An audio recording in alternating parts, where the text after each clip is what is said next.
Hello, my dear student of Standard 8. Welcome back once again. And today we will continue with our chapter number 8, that is India Challenges and Solutions.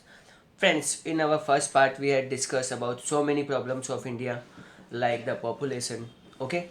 And there are many things like illiteracy and many things we had discussed. And now, and today in this session, we are going to finish this chapter, okay? And then we will do question answer, but you have to wait for a week for that.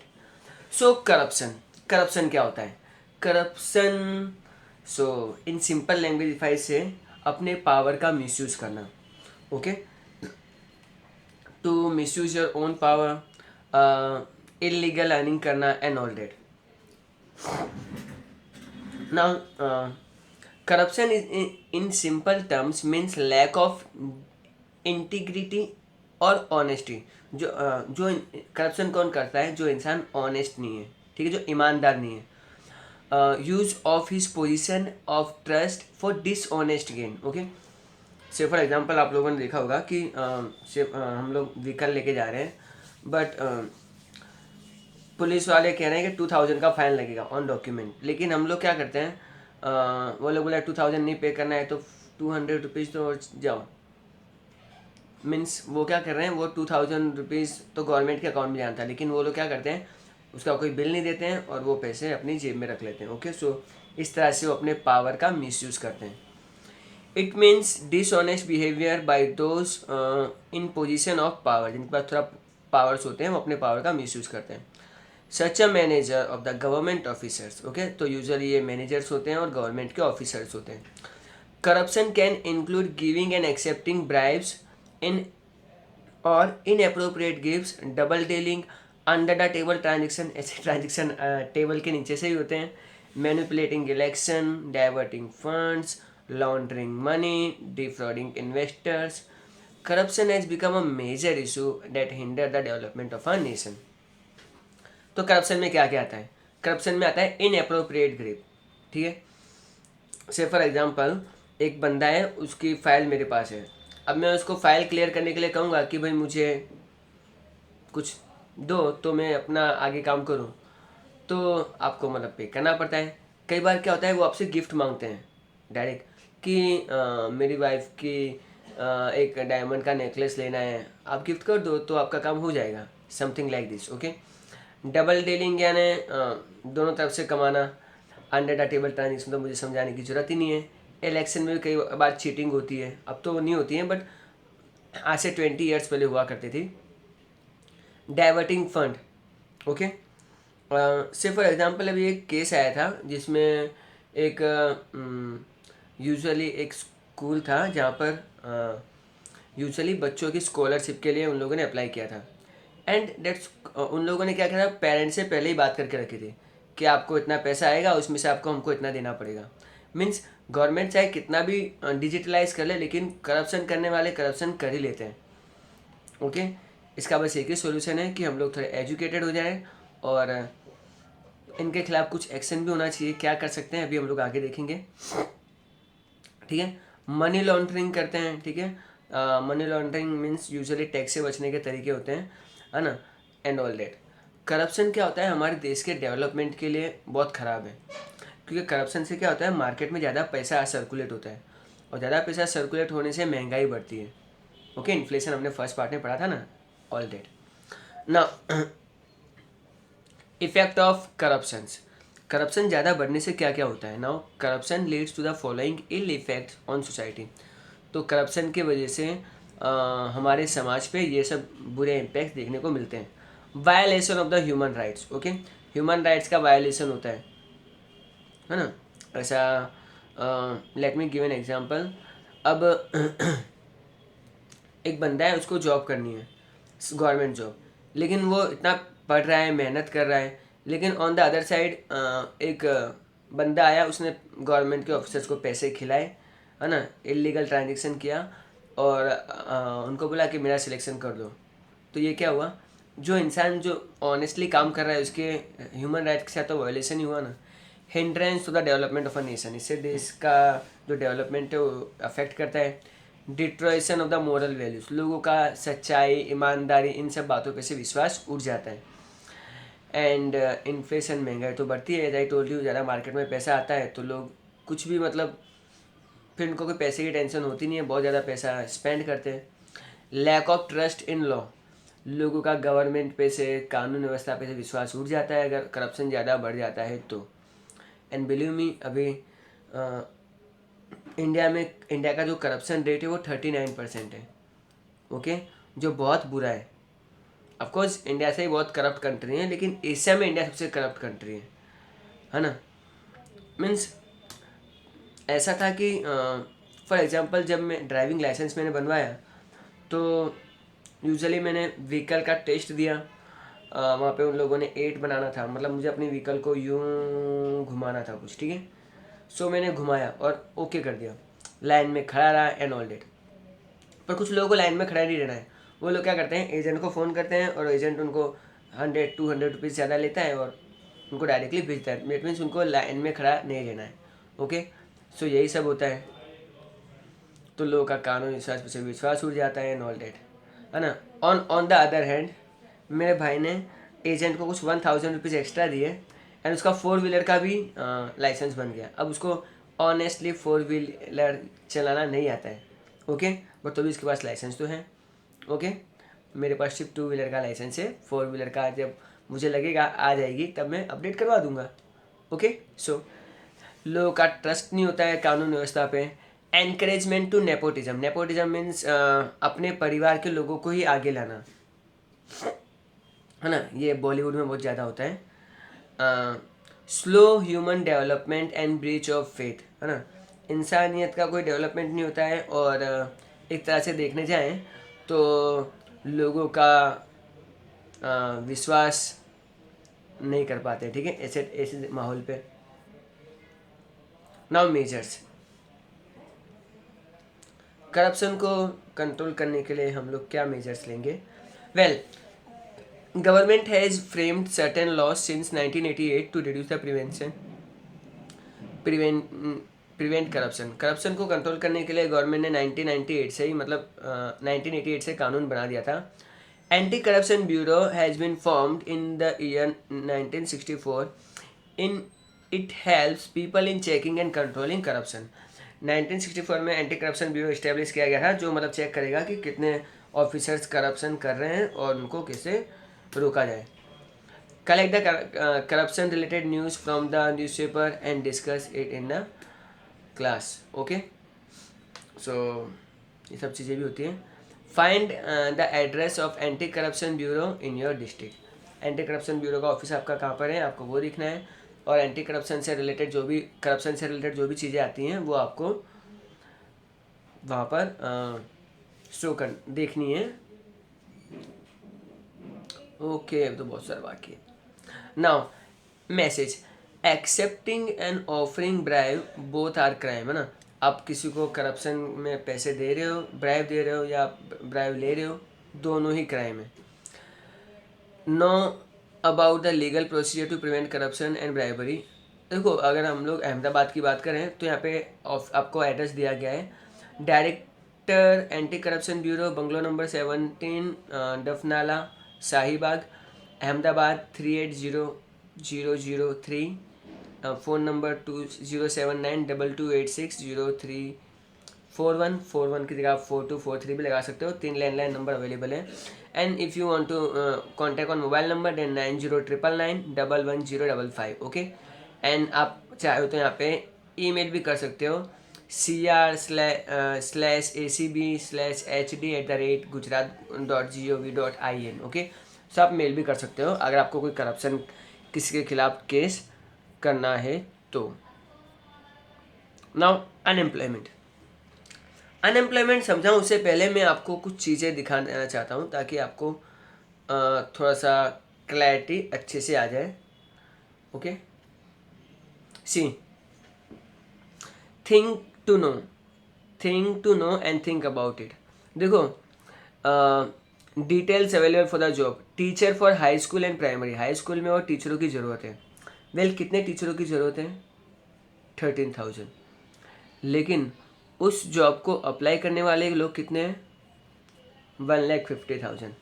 Means can you imagine, ये जो figure है ना वो 11 time से भी ज़्यादा है, 11 गुना ज़्यादा लोग हैं, है ना। जॉब पाने के लिए देखो कितनी लंबी लाइन लगी हुई है। ओके, सो यही कंडीशन है हमारी कंट्री में। चलो 150 में से 13,000 को जॉब मिल जाएगी, बट 137 का क्या? सो वो भी बेचारे अब कहीं उनको जॉब मिलेगी नहीं, जो बहुत सैड बात है। ठीक है, तो आजकल क्या हो रहा है, मॉडर्नाइजेशन हो रहा है ना। कंप्यूटर्स आ गए, तो पहले जो काम 3 इंसान मिलकर करते थे, अब वो वही काम अब एक मशीन प्लस इंसान कर लेता है। ठीक है, सो बहुत सारे लोगों की जॉब ऐसे जा रही है। अनएम्प्लॉयमेंट का वही कारण है, क्योंकि टेक्नोलॉजिकल एडवांसमेंट आ रहा है, और in future there is an artificial intelligence जो मतलब बहुत जल्दी चीज़ों को चेंज कर देगा। Introduction of technology in modern times and has added to burning problems of the unemployment। और जब से टेक्नोलॉजी का डेवलपमेंट हो रहा है, अनएम्प्लॉयमेंट की प्रॉब्लम तो और भी बढ़ती जा रही है। For example, the use of computer has made the work faster and more accurate. Computer के यूज से क्या हुआ, काम बहुत फास्ट और एक्यूरेट हो गया है। Machine has replace the man and it has been resulted in the unemployment. पहले मान लो आपको एक चादर बनानी है, एक दरी बनानी है, तो उसमें एक आदमी को पहले, आज से 200-300 साल पहले की बात है, उसमें उस इंसान को टोटल 8 to 10 डेज लगते थे। लेकिन अब वही काम मशीन हंड्रेड्स ऑफ दरीज बना सकती है, और अभी 1 आवर में, और भी मनपसंद डिज़ाइनिंग, वो भी बिना किसी एरर के। तो इतना सब कुछ आ गया है, जो मॉडर्नाइजेशन आया है, इसकी वजह से बहुत सारे लोग अनएम्प्लॉयड हो गए।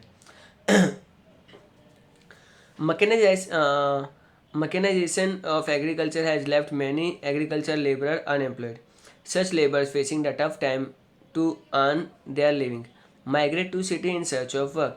Okay, तो ये लोग क्या है, अभी जितने भी अब देखो, पहले तो हम लोग यूजुअली मुझे याद है कि खेतों में हम लोग गेहूँ काटते थे।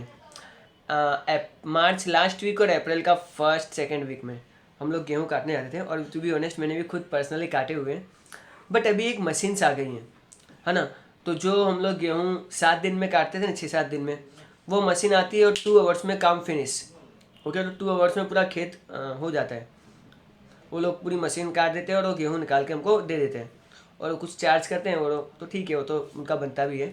बट इतना मतलब आ गया है, तो इससे मतलब क्या, बहुत सारे लेबर्स को अब कुछ ज़्यादा हार्डवर्क करने की ज़रूरत नहीं है, लोग फ्री बैठे रहते हैं, फिर वो जॉब की तलाश में सिटीज़ में आ जाते हैं।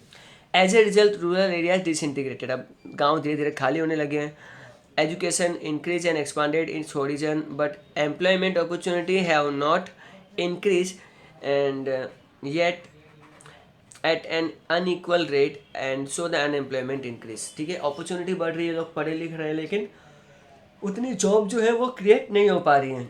The density population of the city has increased as a result of the challenges of water, shelter, transportation, health, hygiene, education add gone out of the proportion. देखो, अब ये लोग शहरों में आ रहे हैं, तो शहरों में पॉपुलेशन बढ़ रही है, शहरों में आबादी का जो मतलब एक प्रभाव होता है, डेंसिटी होती है, वो इंक्रीज़ हो रही है।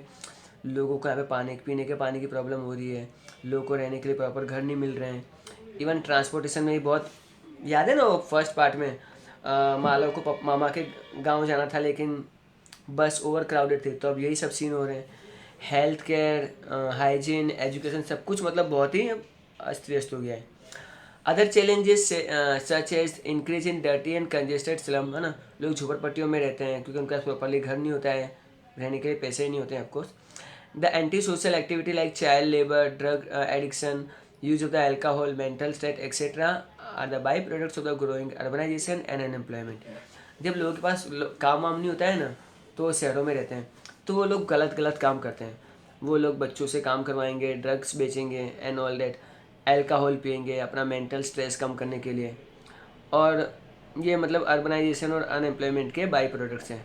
अ person who is about 18 years of age and is willing to capable to work and does not get job is called an unemployed person.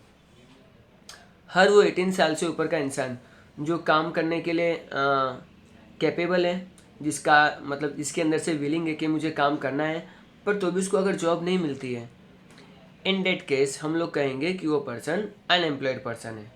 Unemployment को दूर करने के लिए हम लोग क्या कर सकते हैं, now let us see. The solution of this problem many voluntary organisation and the government have to develop a plans and policy as follows. तो गवर्नमेंट को कुछ plans and policies frame out करनी पड़ेगी। Number 1, shelter of the economical backward, मतलब जो economically बहुत backward लोग हैं उनके लिए एटलीस्ट गवर्नमेंट घर बना के दे दे, ठीक है। एजुकेशन इन लोग की फ्री कर दे, क्योंकि ये लोग पढ़ाई के पीछे खर्चा नहीं कर पाते हैं। इनको पीने का साफ पानी दिया जाए, pure drinking water. Number 4, cleanliness, आसपास में साफ़ सफाई रहनी चाहिए। नंबर 5, मोबाइल मेडिकल सर्विसेज, है ना। गवर्नमेंट को चाहिए कि एटलीस्ट 10 किलोमीटर के रेडियस में एक बड़ा हॉस्पिटल तो होना ही चाहिए सब जगह। Encouragement the cottage industry and handicraft industry with the simplified loan facility, ठीक है। कॉटेज इंडस्ट्री को एनकरेजमेंट देना चाहिए, हैंडीक्राफ्ट इंडस्ट्री को उनको ज़्यादा लोन प्रोवाइड करना चाहिए, क्योंकि यहाँ पर क्या होता है कि बहुत ज़्यादा लोगों को जॉब दी जाती है। सो ये अगर हमारी गवर्नमेंट इस पर ध्यान दे तो बहुत सारा अनएम्प्लॉयमेंट कम हो जाएगा। By providing nutritious food which is primary needs, the government is trying to improve the situation of the slum areas। तो गवर्नमेंट क्या करती है, इनके जो स्लम एरियाज है उसमें खाना बांटती है। इवन स्कूल के बच्चों को भी खाना दिया जाता है ताकि उनकी कंडीशन थोड़ी इम्प्रूव हो जाए। हाँ चलो, activity, make a list of the cottage and handicraft industry functioning in your area, visit the artisan cottage industry and prepare a report. देखो मुझे जहाँ तक याद है ना, मैं जहाँ पे रहता हूँ वहाँ पे पास में एक अंकल का कारखाना है जिसमें वो जीन्स बनाते हैं, ओके। बड़े बड़े रोल्स आते हैं जीन्स के कपड़े के। बाद में वो लेज़र डिपार्टमेंट में आते हैं जहाँ पे वो मतलब मशीन डिसाइड करती है कि 28 की कमर की जीन्स काटनी है कि 36 की कमर की जीन्स काटनी है। वो कटिंग, वो मतलब जीन्स के बड़े बड़े कपड़ों को अलग अलग पीसेज में काट देती है। बाद में वो टेलर्स के पास जाता है, टेलर्स अपना अपना स्टिचिंग वर्क करते हैं, ठीक है। बाद में पैकिंग डिपार्टमेंट आता है और वो आगे भेजते रहते हैं। तो इसमें क्या है, बहुत सारे लोगों की जरूरत चाहिए पड़ती है। अच्छा ऑफकोर्स मशीन का काम तो मशीन करेगी, बट फार्मर्स ही अल्टीमेट वो इंसान है जो मतलब जीन्स को सिलेंगे। इसकी जगह आजकल तो ऑटोमेटिक मशीन भी आ गई है जो जीन्स को बिना किसी ह्यूमन इंटरफेरेंस के भी बना सकती है, ओके। सो ये सब चीज़ें मैंने देखी हुई। इवन मेरे फ्रेंड का एक प्लास्टिक का है जिसमें वो प्लास्टिक की बॉटल्स बनाते हैं जो यूजुअली पानी पीते हैं हम लोग। चलो अब आगे बढ़ते हैं। Farmer in the village provide loan on a reasonable interest rate for farming and animal husbandry, that is why the green revolution and the white revolution have been flourished. Consequently the production of agriculture and dairy industry has increase. जो गरीब किसान होते हैं, जो poor farmers होते हैं, उनको government को चाहिए कि उनको कम इंटरेस्ट रेट पे लोन दे ताकि वो लोग भी अपना डेवलपमेंट अच्छे से कर सकें। अब एक और प्रॉब्लम है हमारे सामने and that is the terrorism. So terrorism is a global problem, तो ये ग्लोबल प्रॉब्लम है। Terrorist activities are an absolute in the progress of the nation. किसी भी देश की प्रोग्रेस रोकनी हो तो वहाँ पे टेररिस्ट एक्टिविटी आप बढ़ा दो, ठीक है। It is an evil effort to disturb the peace and brotherhood unity of a nation. तो ये क्या होता है, देश की शांति, भाईचारा और कंट्री का एटमोसफियर ख़राब करने के कुछ लोग प्लानिंग करते हैं। Terrorism inflict fear in the people and violence and hatred. Terrorist क्या करते हैं, लोगों के दिल में अपना डर बिठाते हैं और वायलेंट एक्टिविटी तो करते ही हैं। The goal of the terrorism is never scared pure and good. So जो टेररिज्म का गोल है वो कभी भी हम लोग उसको अच्छा नहीं मानेंगे। Since terrorism is an inhuman act carried out by a certain group of people in a planned way, it resort of bullying and killing and torturing somebody। Terrorism में क्या होता है, लोगों को आप डराते हो, धमकाते हो, उन पे धोस जमाते हो, बुलिंग करते हो, दादागिरी करना, कभी बार उनको मार भी देते हैं, okay. Yesterday I had heard कि नाइजीरिया में कुछ 110 फार्मर्स को मार दिया वहाँ के एक टेररिस्ट ऑर्गेनाइजेशन ने, ठीक है। सो ये मतलब बहुत इनह्यूमन एक्ट है जो नहीं होना चाहिए। And killing and torturing somebody. चलो, terrorism is a challenge of any government. कोई भी कंट्री हो, वेल उसके लिए टेररिज्म एक प्रॉब्लम ही है, ठीक है। Terrorism is an easy way to display power forcefully, innocent people become target of the massacre anywhere. In the past there were an terrorist attack on the parliament of the Hotel Taj, Mumbai, share market, local trains on Akshardham. Terrorism मतलब innocent लोगों को मारता ही है, but any how हमारे देश में भी हम लोग बहुत कुछ फेस कर चुके हैं, पार्लियामेंट पे, होटल ताज पे, मुंबई के शेयर मार्केट पे, anyone Akshardham and local train से भी हमला किया गया है। Terrorism is pure hatred and cruelty, it has nothing to do with a kinsman, religion and languages, ठीक है। ये किसी धर्म के नहीं होते हैं, बट इनका काम क्या होता है, कंट्री का एटमॉस्फेयर डिस्टर्ब करना। वो कुछ फॉरेन कंट्रीज़ के लोग होते हैं जो लोगों का ब्रेन वॉश करते हैं। चलिए आगे बढ़ते हैं। नाउ मेजर्स, अब टेररिज्म को हम लोग कैसे कंट्रोल कर सकते हैं। We have to face it with bravely and courage. The intelligence bureau of the nation should be strong and active. ठीक है, तो हमको उसको बहुत ब्रेवली स्ट्रॉन्ग करना चाहिए। मुंबई में जब अटैक हुआ था ना, then people of Mumbai they won't afraid, वो तो भी वहाँ पे ट्रैवल कर रहे हैं। उनको बोलता है कि हम लोग नहीं डरने वाले, जाओ, है ना। Awareness regarding the cooperating the security agencies have been developed. अगर आप कहीं पे जा रहे हो तो आपकी वो चेकिंग करते हैं, तो आपको कोऑपरेट करना चाहिए, है ना। लोग तो शाहरुख खान का पोज देते हैं। Anyhow, people have to be very alert in public crowded place, है ना। आप जब कोई ऐसी भीड़ भाड़ वाली जगह पे जाते हो तो आपको हमेशा केयरफुल रहना चाहिए। One must not pay attention in the rumours and should not be panic in the times of the crisis. हमको अफवाहों पे ध्यान नहीं देना है और पैनिक नहीं होना है। पैनिक मतलब लोग डर जाते हैं, है ना, वो डरना नहीं है। The security forces should be well equipped with the CCTV cameras and the metal detectors.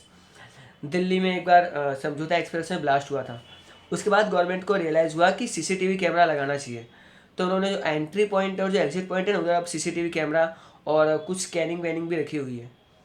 तो ये सब चीज़ें होनी चाहिए, तो ताकि आगे फ्यूचर में हम लोग पहचान सकें कि क्या क्या हुआ था। Apart from this various other challenges face by the nation is orthodoxy, यानी जो पुरानी सोच वाले लोग हैं, ठीक है, कम्युनलिज्म, वही जातिवाद, regionalism, discrimination based on the language, border issue, rehabilitation and after natural disaster. Study this in detail and try to be know possible solution of this problem with the help of your teacher. So student exercise of course we are going to do in our next session. I hope आपको आज का session और ये chapter बहुत अच्छा लगा होगा. So as always you are amazing and thanks for watching.